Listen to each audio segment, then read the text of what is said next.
सभी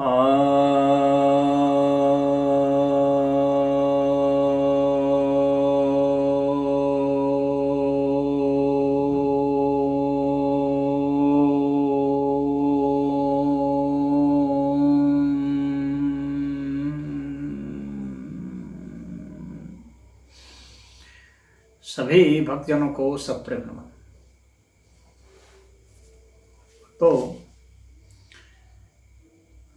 आज एक छोटा सा व्याख्यान डॉक्टर भीमराव अंबेडकर जी का बताने जा रहा हूँ आपको, जो उन्होंने उन महिलाओं को संबोधित किया था जो कॉन्फ्रेंस में आई हुई थी और वे दलितों की महिलाएं थी। तो बाबा साहब ने कहा, ये महाड़ सत्याग्रह के समय की बात है, तो उन्होंने उनको कहा कि जो कुछ भी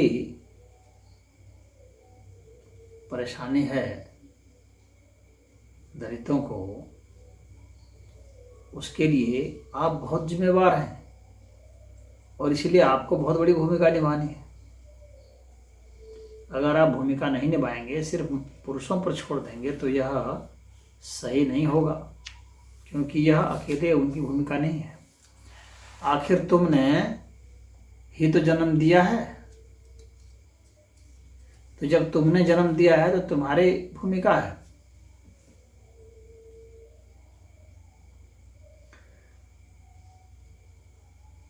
कहे कि और जो दूसरे लोग जो हैं वे तो चले जा रहे हैं, कोई पुलिस बन जा रहा है, कोई मिलिट्री बन जा रहा है। इस बात को तो तुम भी जान रही थी, फिर तुमने क्यों हम लोग को जन्म दिया? हम लोग को तो कहीं कोई नहीं ले रहा। तो इसलिए इस भेदभाव को मिटाने की जिम्मेवारी तुम्हारी भी है, उतनी ही है। और कहा कि तुम जो है, जैसे ब्राह्मण की औरतें होती हैं वैसे ही तुम हो, तुम्हारे में भी वैसे ही धीरज है, बल्कि कहा कि तुम्हारे में उससे भी ज़्यादा धीरज है और साहस है और स्वाभिमान है। तो आप सभी महिलाओं का यह दायित्व बनता है कि कंधे से कंधा मिलाकर चलें और अपने पहनावे ओढ़ावे में भी थोड़ा सा बदलाव करें। तो उन्होंने कहा कि बहुत सारे मालाओं को पहनने की जरूरत नहीं है, एक माला काफ़ी है। और ये जो कृत्रिम जो माला पहनती हैं, जैसे जो बनते हैं ग्लास व्लास के या इस तरह से, तो इनको नहीं पहने तो बढ़िया सोने का चेन पहने, उसमें कोई रत्न वगैरह जड़ा हो तो वैसा पहने, यानी कोई कीमती चीज़ ही पहने। 10 तरह की मालाओं को पहनने से अच्छा है एक ही माला पहने, लेकिन अच्छा पहने। और बाहर निकलें तो ढंग से साड़ी पहने। ढंग से साड़ी पहनने का अर्थ यह था कि उस तरह की साड़ी पहने जैसे कि उच्च वर्ग की महिलाएं पहनती हैं। और जो मांस वगैरह सब ले करके आ जाते हैं पुरुष सब, उनको मना करें। जो बाहर के उस तरह के मांस वगैरह को लेके आ जाते हैं उसको मना करें, उसको नहीं खाएं।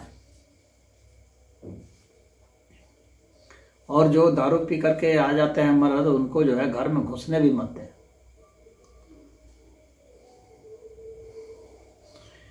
उस दरवाजा बिल्कुल बंद कर दें, उनको भीतर आने ही नहीं दें। अब सुबह वे बंधु आए भीतर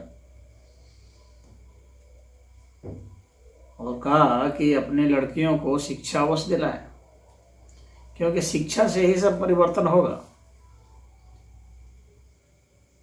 शिक्षा ही सबको शक्ति देती है, समझ देती है, क्या करना है क्या नहीं का ज्ञान है, वेद समझ में आएगा, और हमारे क्या अधिकार हैं, हमारे क्या कर्तव्य हैं, हमें क्या करना चाहिए, क्या नहीं करना चाहिए, कब करना चाहिए, कब नहीं करना चाहिए, इसका बहुत शिक्षा से ही है। इसलिए कहे कि शिक्षा अपनी लड़कियों को जरूर दिलाएं, क्योंकि वे ही जाकर के आगे माताएं बनेंगी और उन्हें ही बच्चों को पालना है और वे ही समझ सकेंगी उसके महत्व को, शिक्षा के महत्व को समझेंगी और वे ही शिक्षित करा पाएंगी।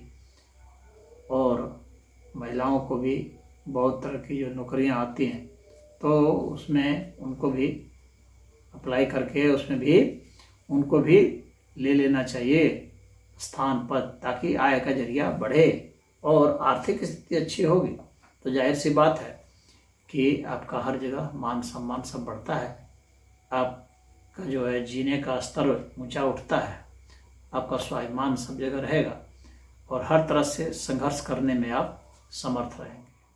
तो इसमें इतना ही।